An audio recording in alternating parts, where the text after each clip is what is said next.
Okay, so we're going to start with introducing yourself. Hi, I'm Kathleen Miller.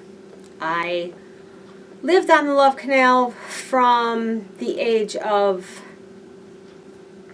7 until I got married in 1978.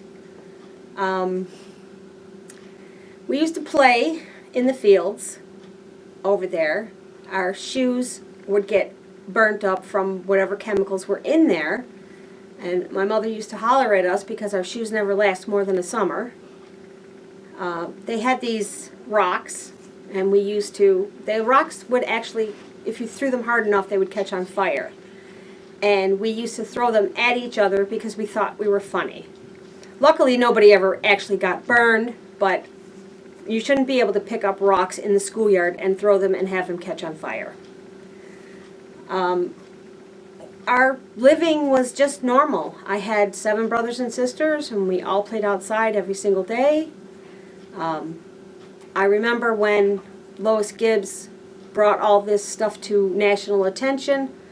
At first, we all thought she was just being ridiculous because we all lived there.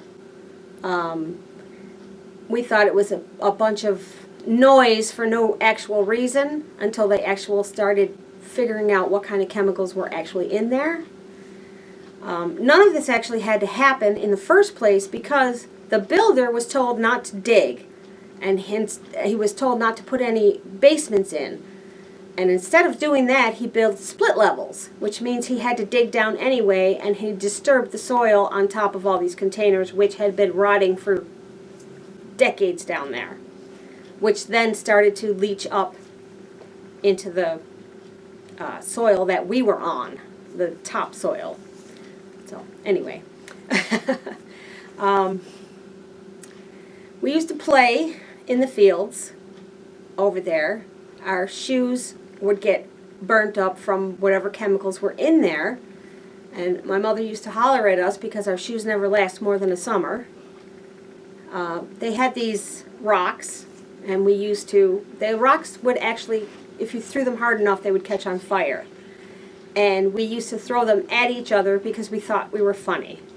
Luckily, nobody ever actually got burned, but you shouldn't be able to pick up rocks in the schoolyard and throw them and have them catch on fire. Our living was just normal. I had 7 brothers and sisters, and we all played outside every single day. I remember when Lois Gibbs brought all this stuff to national attention. At first, we all thought she was just being ridiculous because we all lived there. We thought it was a bunch of noise for no actual reason until they actually started figuring out what kind of chemicals were actually in there. None of this actually had to happen in the first place because the builder was told not to dig, and hence he was told not to put any basements in. And instead of doing that, he built split levels, which means he had to dig down anyway, and he disturbed the soil on top of all these containers, which had been rotting for decades down there, which then started to leach up into the soil that we were on, the topsoil. So anyway. So what road did you live on, and who were your neighbors? Okay, we lived on 101st Street, which was 2 streets over from the actual center. Most of the people on my street went to the school on 99th Street. We did not. We went to a Catholic school far away, so we weren't as exposed. I had our house, we had a great neighborhood. We had lots of kids. I mean, we used to be able to play football and have a whole football team. We used to play kickball, and we had plenty of kids to play. We used to go down to Noretta's field, which was next to Noretta's house, and we would play. We'd have 20, 30 kids there playing in the field. We had woods back behind between 101st Street and 100th Street, and we used to go back there and run we had paths back there because we played back there all the time. It would not be surprised to be running along the path and run into 5 or 6 people that you knew who were doing the same thing. We used to get up in the morning and go outside and you would come home for lunch, and you would go back outside, and you come home for dinner, and you would go back outside, and then you had to be in the house when the streetlights came on. But there would be, people would stand out in the street and yell, "Kath, come on out!" And we'd go out and play. We played all day in what now people say was lots of chemicals. We didn't really have any health problems growing up. We were pretty good, but later in life, some of the problems started to show themselves. We have bone problems, joint problems that they really can't attribute to age because they started so young. I was 40 and I had my knees replaced. That's kind of young. As a matter of fact, most of the doctors I went to wouldn't even do it because they said I was too young. But I was in a wheelchair for probably 10 years because I couldn't walk more than maybe 20, 30 feet. So anytime we went out anywhere to a store or anything like that, I had to be in a wheelchair until I got my knees replaced. So the stuff did start showing up later, but when we were kids, it was all fun, all out there playing with stuff, throwing rocks at each other, running in the grass barefoot. We weren't supposed to be barefoot, but we were all barefoot. So anyway, when Lois Gibbs brought all this stuff up, at first we thought she was just crying wolf. She was saying if one of my kids got sick, I would bring hell and wrath down on it, and we all thought she was such an idiot. But once the stuff started coming out, what chemicals were in there and how dangerous they were, then people started to actually pay attention and listen. I remember going to one of the meetings that the state held, and I was concerned, not for myself at that point, but what's going to happen?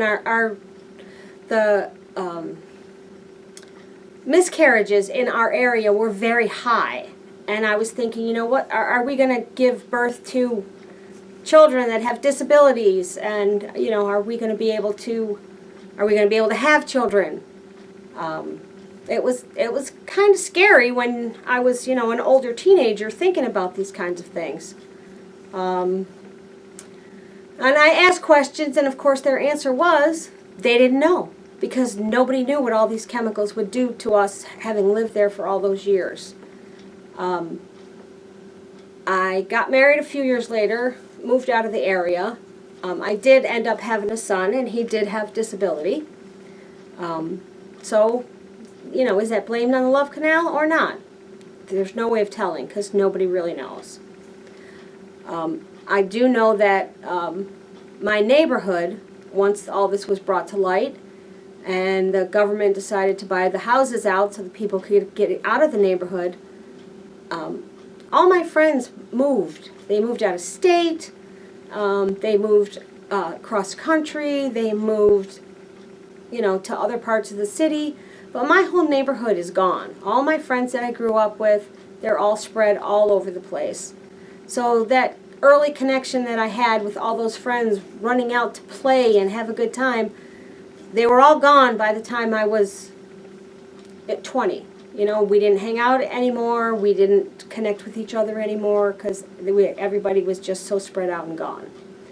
I do remember a couple of years earlier than that, they opened up the Army barracks, so that people who wanted to get out before the state decided to buy the houses could go out to the Army barracks.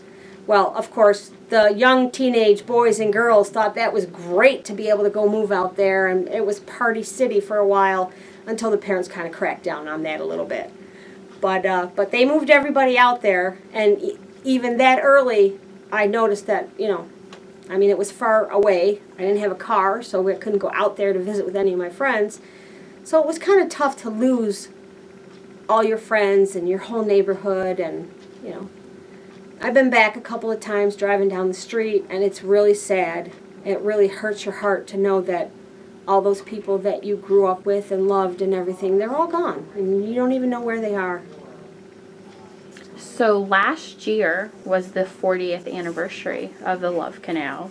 I know there were some commemorative newspaper articles and things like that. Did you participate in any type of commemoration or memory project or anything for the Love Canal last year? I didn't do it last year, but for quite a few years after I had moved out of the area, they sent paperwork and had us go in and have blood work done and stuff like that. I did that for a few years, and then I stopped doing it because I really wasn't interested anymore, and it got old. So when the 40th came around, I was like, oh yeah, that's great, but I'm not interested anymore.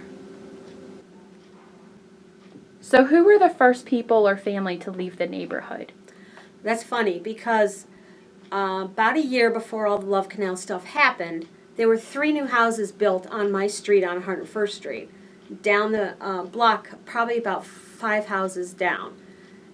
They were beautiful houses. There was 2 on one side of the street and 1 on the other side of the street. Those people hadn't even been in their houses for a year when this whole thing blew up. They moved out very, very quickly.